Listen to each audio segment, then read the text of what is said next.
Good evening, moms and dads. So, this evening, I want to talk about four myths um, within the special needs community. Okay.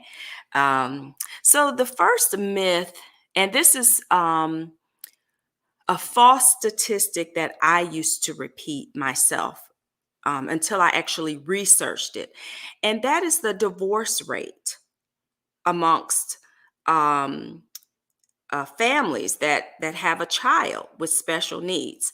The false statistic was um, an 80% divorce rate. Okay.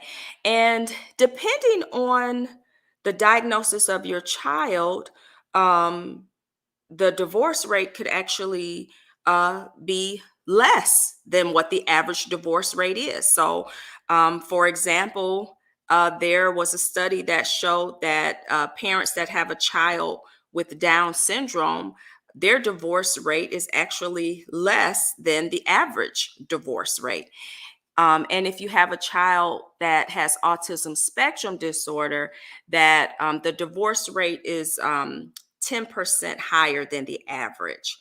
So it depends on the diagnosis. But yeah, we have to do our research. And I'll leave a link to one of the articles in the description box. The second myth: medication is bad for special needs children. Um, so of course, medication is looked at one of the last resorts, after you have tried behavior therapy, occupational therapy, you've gone through all of these resources. Medication is actually not a bad thing.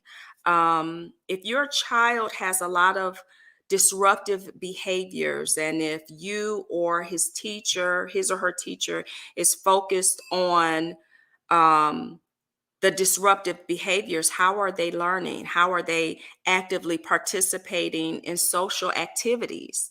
So you have to look at that. And I have personal experience with it, and professional experience with it. And I have to say, please don't let another parent's decision on what they do with their child influence yours in any way. We have parents, oh, I don't, my child is not on medication. Don't let that decision influence what's best for you and your family. Okay.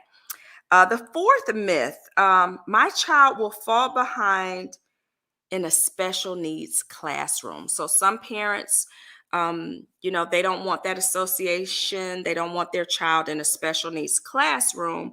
Um, but the fact is, they get a lot of support in a special needs classroom.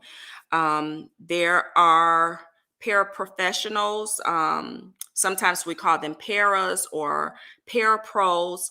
And these are adults that are in the classroom, and they're able to help the teacher implement the academics as well as provide for their self-care throughout the school day.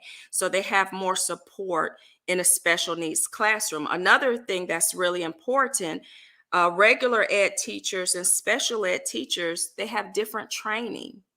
Okay, so um, it's not a fact that your child is going to fall behind if they're in a special needs classroom.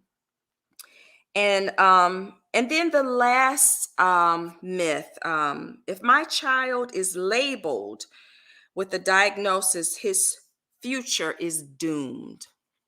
Uh, okay, so of course, uh, that is not true. So, from my perspective, well, let me share something that happened recently. It was an initial meeting. I did the evaluation on the child. The psychologist was there. So it was a whole team of us there.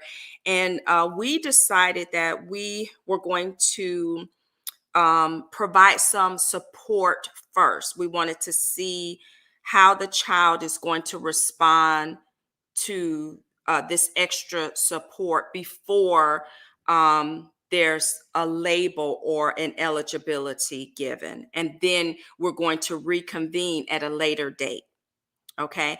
So let's say if you're in that situation where now it's time to reconvene and the team believes that this child does need more supports, and therefore we do have to have a label or an eligibility, if that's what you want to call it. We need to have that in place. As an OT, from an OT perspective, I look at it as a positive because now your child can get the full range of support that they need. Um, the negative for me is that if they don't get this eligibility or this label, then they may miss out on a lot of supports that are available for them to help them become the best person that they can become, for them to reach their full potential. So it's really an individual thing as to if you look at it as a negative and a positive. And just know that no label or diagnosis has the power to doom your child's future. Okay. And so those are the 4 myths that you will find in the special needs community.